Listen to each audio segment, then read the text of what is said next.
ہم پاکستان کی 78 سالگرہ کی جانب بڑھ رہے ہیں۔ یہ یوم آزادی ہم پاکستانیوں کے لیے خصوصی خوشیوں کا پیغام لا رہا ہے۔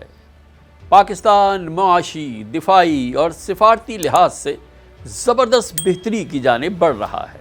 آج ہم بات کر رہے ہیں پاکستان کی بڑھتی ہوئی گلوبل پریسٹیج کی۔ میں سمجھتا ہوں کہ پاکستان کی سفارتکاری گولڈن مومنٹ سے گزر رہی ہے، سنہرے لمحات ہیں۔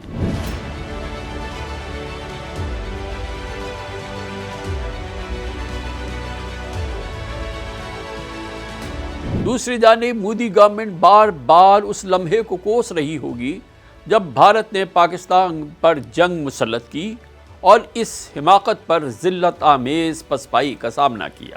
اس دن سے بھارت کو مسلسل ڈپلومیٹک آئسولیشن کا سامنا ہے، جبکہ پاکستان کی گلوبل پریسٹیج اور انٹرنیشنل آئیڈینٹی میں روز اضافہ ہو رہا ہے۔ پاکستانیوں کے لیے اس اچھی خبر کے پس منظر میں یہ بات عیاں ہے کیا chief of army staff field marshal Syed Asim Munir جنگی محاذ کی طرح ڈپلومیسی کو بھی فرنٹ سے لیڈ کر رہے ہیں۔ پوری دنیا دیکھ رہی ہے کہ حالیہ چند مہینوں کے دوران پاکستان کی ملٹری لیڈرشپ نے ورلڈ سٹیج پر ملک کے زبردست ڈپلومیٹک اور دفاعی انفلوئنس میں اضافہ کیا ہے۔ پاکستان کو ریجنل اور انٹرنیشنل پالیٹکس میں ایک اہم پلیئر کے طور پہ پیش کیا ہے۔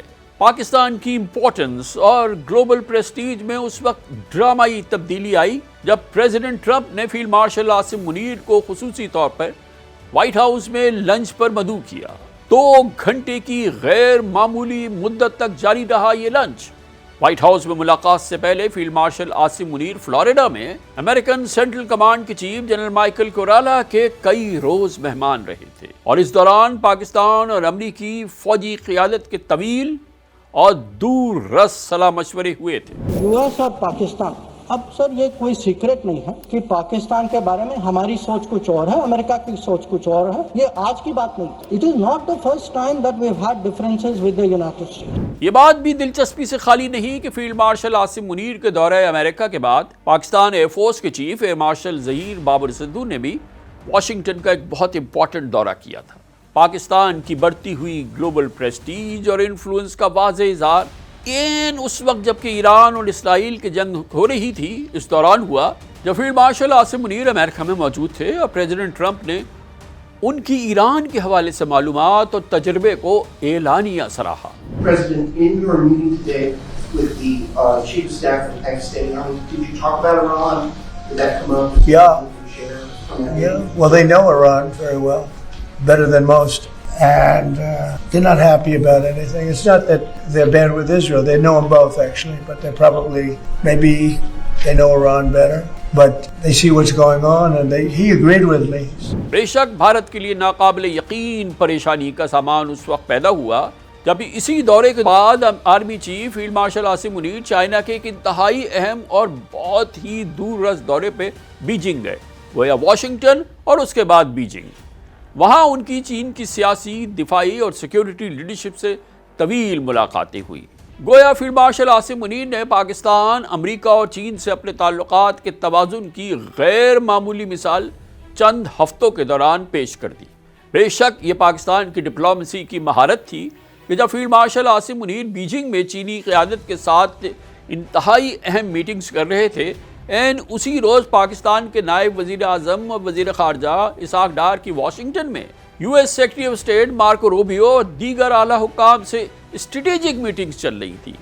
بیجنگ میں جنرل عاصم منیر اور واشنگٹن میں اسحاق ڈار۔ ابھی فیلڈ مارشل عاصم منیر چین کے دورے سے واپس لوٹ رہے تھے۔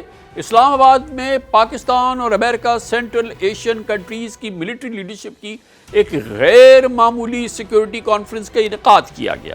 اس غیر معمولی سیکیورٹی کانفرنس میں امریکی سینٹ کام کے چیف جنرل مائیکل کورالا خصوصی طور پر آئے اور انہوں نے شرکت کی، اور ریجن کے حوالے سے پاکستان، امریکہ اور central Asian military security leadership نے غیر معمولی مذاکرات کیے۔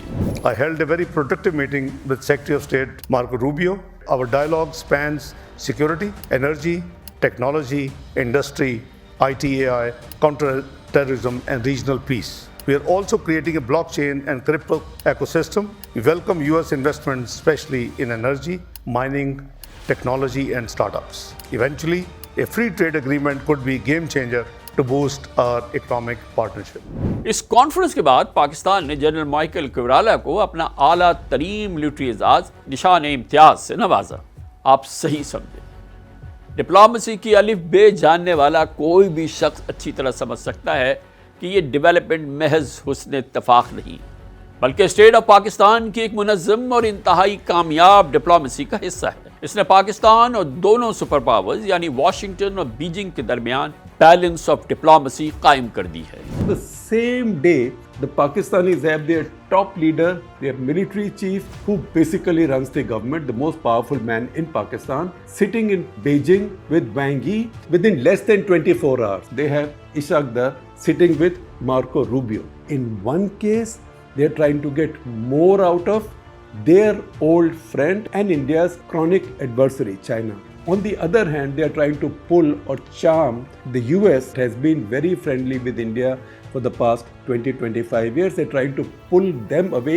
Even if they pull away by 5 degrees from India, it's a net strategic gain for Pakistan. اس سکسیسفل ڈپلومیسی کے سفر میں تیز رفتار ڈیولپمنٹ جاری ہیں. پچھلے ایک ہفتے کے دوران پاکستان اور امریکہ کے وزرائے خارجہ کی 2 مرتبہ ٹیلی فونک گفتگو ہو چکی ہے. پچھلے چند روز میں جب امریکہ میں وزیر خارجہ Ishaq Dar secretary Marco Rubio کے ساتھ بات چیت کر رہے تھے تو دوسری جانب وزیر خزانہ محمد اورنگزیب ٹریڈ ایگریمنٹ کو آخری شکل دے رہے تھے. اس ٹریڈ ایگریمنٹ نے پاکستان اور امریکہ کے درمیان اکنامک کوآپریشن ڈیولپمنٹ کی نئی راہیں تعین کی ہیں، نئے راستے کھلے ہیں. یہ آگے چل کے اٹس گوئنگ ٹو بی انشاءاللہ a real one one situation for Pakistan and United States. اور اس میں جو انویسٹمنٹ کی انہوں نے بات کی ہے، انہوں نے ایک سیکٹر کی بات کی ہے، but number of sectors. Energy سے ہم شروع کریں گے اور پھر منرلز اینڈ مائننگ ہے، سارا I T and the digital infrastructure and the new economy that we are talking about. So I think we are in a good place today. یہ وہ موقع تھا جب پریزیڈنٹ ٹرمپ نے پاکستانی ایکسپورٹس پر region کے دوسروں ملکوں کے مقابلے میں کم ترین 19% ٹیرف کا اعلان کیا، جو بھارت کے لیے 25% ٹیرف سے 6% کم تھا. بے شک اس پر پورا بھارت تل ملا اٹھا. Great conversations with Pakistan. You know, we can't forget them. And with Pakistan, I also talked about trade. Oh, they would love to trade. They would love to trade. You know, they're brilliant people. They make incredible products. And we don't do much trading with them. And yet I have a good relationship. We're going to do a lot of trade with Pakistan. امریکہ نے بنگلہ دیش، Sri Lanka, Taiwan اور Vietnam کی اشیاء پر بھی 20% tariff لگایا ہے، لیکن ان سے بھی کم پاکستان کی پروڈکٹس پر 19% ٹیرف کا اعلان کیا. یہ ایک سالڈ آرگومنٹ ہے. پاکستان کی گلوبل پریسٹیج بڑھ رہی ہے اور ہم ڈپلومیسی کے گولڈن مومنٹس دیکھ رہے ہیں، کیونکہ امریکہ نہ صرف پاکستان کو ٹریڈ کے اعتبار سے پریفرینشیل ٹریٹمنٹ دے رہا ہے بلکہ پریزیڈنٹ ٹرمپ نے بھارت کی اکانومی کو مردہ قرار دے دیا ہے، ڈیڈ اکانومی. ٹروتھ سوشل پر اپنی ایک پوسٹ میں پریزیڈنٹ ٹرمپ نے لکھا کہ بھارت اور روس اپنی ڈیڈ اکانومی، مردہ اکانومی کو ایک ساتھ نیچے لے جا سکتے ہیں. گویا وہ کہہ رہے تھے کہ بھاڑ میں جاؤ، مجھے اس کی پرواہ نہیں. اس دوران پریزیڈنٹ ٹرمپ نے 6 انڈین کمپنیز پر ایران کے ساتھ آئل اور پیٹرو کیمیکل کی ٹریڈ کے باعث سینکشنز لگائی. امریکن آفیشلز نے الزام لگایا کہ یہ بھارتی کمپنیز ایران کے لیے بلینز آف ڈالر کی آمدنی پیدا کرتی ہیں اور یہ رقم دہشت گردی اور مڈل ایسٹ میں عدم استحکام کے لیے یعنی انسٹیبلٹی کے لیے استعمال ہو رہی ہے.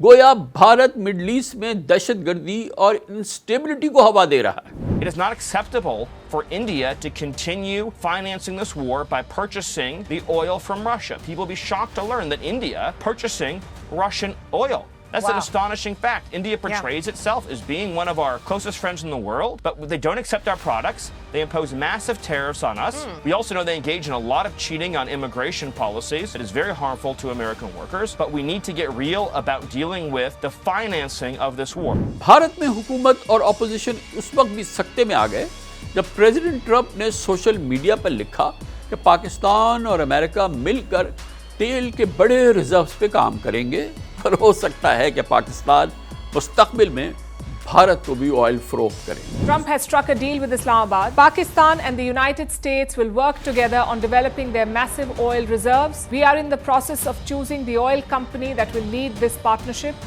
Who knows? Maybe they'll be selling oil to India someday. That's a twin affront. First, he strikes a deal with Pakistan and then he suggests that India buy oil from Pakistan. The question is, what is driving Trump's pivot? Why is he snubbing India and partnering with Pakistan? اس سے پہلے بھارت اس وقت بھی سکتے میں آ گیا جب مشہور ترین American newspaper New York Times نے پاکستان کے army chief field marshal Asim Munir کی قائدانہ صلاحیتوں کا اعتراف کرتے ہوئے انہیں مرد آہن قرار دیا تھا. نیو یارک ٹائمز ایسے ہی فیلڈ مارشل عاصم منیر کا معترف نہیں ہے. یہ حقیقت ہے کہ بھارت کو جنگ میں شکست دینے کے بعد فیلڈ مارشل عاصم منیر نے ڈپلومیٹک فرنٹ پر بھی دن رات ایک کر دیا. سول لیڈرشپ کے ساتھ انہوں نے پہلے مرحلے میں ترکیہ، ایران، آذربائیجان اور تاجکستان کے دورے کیے. پھر سعودی عربیہ اور یونائٹڈ عرب ایمریٹس میں وزیر اعظم شہباز شریف اور army chief field marshal Asim Munir کو جو عزت ملی، جو گرمجوشی ملی، اس کے مناظر پوری دنیا نے دیکھے.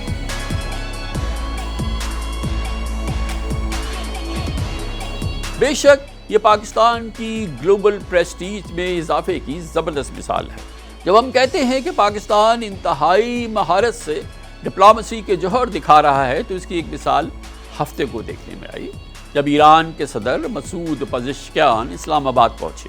یہ ایران اسرائیل جنگ کے بعد ایرانی صدر کا کسی ملک میں پہلا سرکاری دورہ ہے جس کے لیے انہوں نے پاکستان کا انتخاب کیا. کیا یہ پاکستان کی سفارتکاری کے گولڈن مومنٹس نہیں ہیں؟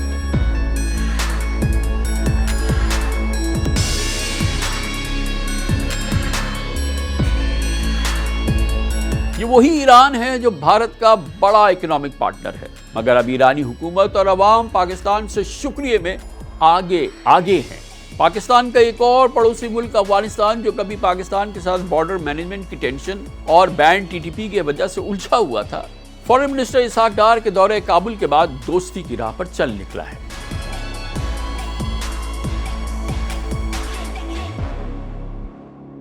پاکستان کی ڈپلومیسی اب بھارت کے ہمسائے میں اپنے نئے دوستوں کی طرف بھی توجہ دے رہی ہے، اور شاید یہ پوری دنیا کے لیے انتہائی انٹرسٹ کا معاملہ ہے کہ پاکستان اور بنگلہ دیش انتہائی تیزی سے ایک دوسرے کے قریب آئے ہیں. بھارت نواز اور پاکستان دشمن سابق وزیر اعظم حسینہ واجد بنگلہ دیش سے فرار ہو کر اب بھارت میں کہیں روپوش ہے، جبکہ بنگلہ دیش کی نئی حکومت پاکستان کے ساتھ گرم تعلقات، بہتر تعلقات کے لیے دن رات کام کر رہی ہے. حالیہ دنوں میں پاکستان کے انٹیریئر منسٹر محسن نقوی نے ڈھاکہ کا دورہ کیا. 2012 کے بعد پہلی بار پاکستان کے کسی وزیر کا یہ دورہ بنگلہ دیش تھا، جس میں دونوں ملکوں نے تاجروں کے بعد اپنے ڈپلومیٹس کے لیے بھی ویزا فری انٹری پر اتفاق کیا ہے. اس سے پہلے انٹرنیشنل فوراز پہ وزیر اعظم شہباز شریف اور بنگلہ دیش کی چیف ایڈوائزر ڈاکٹر محمد یونس 2 بار ڈائریکٹ میٹنگ کر چکے ہیں. گویا پاکستان اور بنگلہ دیش کے تعلقات 50 سال کے بعد ایک نئے دور میں داخل ہو چکے ہیں. یہ وہ تعلقات ہیں جس نے بھارت کی نیندیں اڑا دی.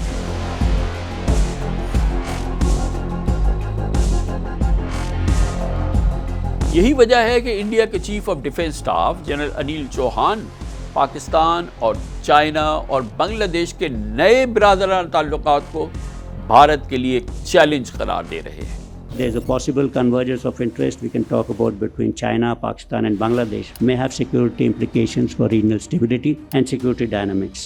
Similarly, frequent shifts in government in South Asia with changing geopolitical situation and ideological views is another major challenge that we face. در حقیقت پہلگام ایپیسوڈ سے لے کے پاک بھارت جنگ تک پوری دنیا پاکستان کی ڈیفنس اور ڈپلومیٹک اسٹریٹجی کی قائل ہو رہی ہے، اور پوری دنیا میں کسی بھی ملک میں بھارت کے نیریٹو کو پذیرائی نہیں ملی ہے.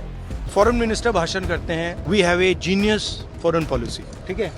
ایک طرف امریکہ آپ کو گالی دے رہا ہے، دوسری طرف چائنا آپ کے پیچھے پڑا ہوا ہے، تیسری طرف جب آپ پوری دنیا میں ڈیلیگیشن بھیجتے ہیں پاکستان کو ایک بھی دیش کنڈیم نہیں کرتا. پاکستان کے جو ملٹری جو چیف ہیں اس کے ساتھ مطلب ٹرمپ لنچ کھا رہا ہے اور یہ کہہ رہے ہیں کہ بڑی سکسیس ہوئی ہماری.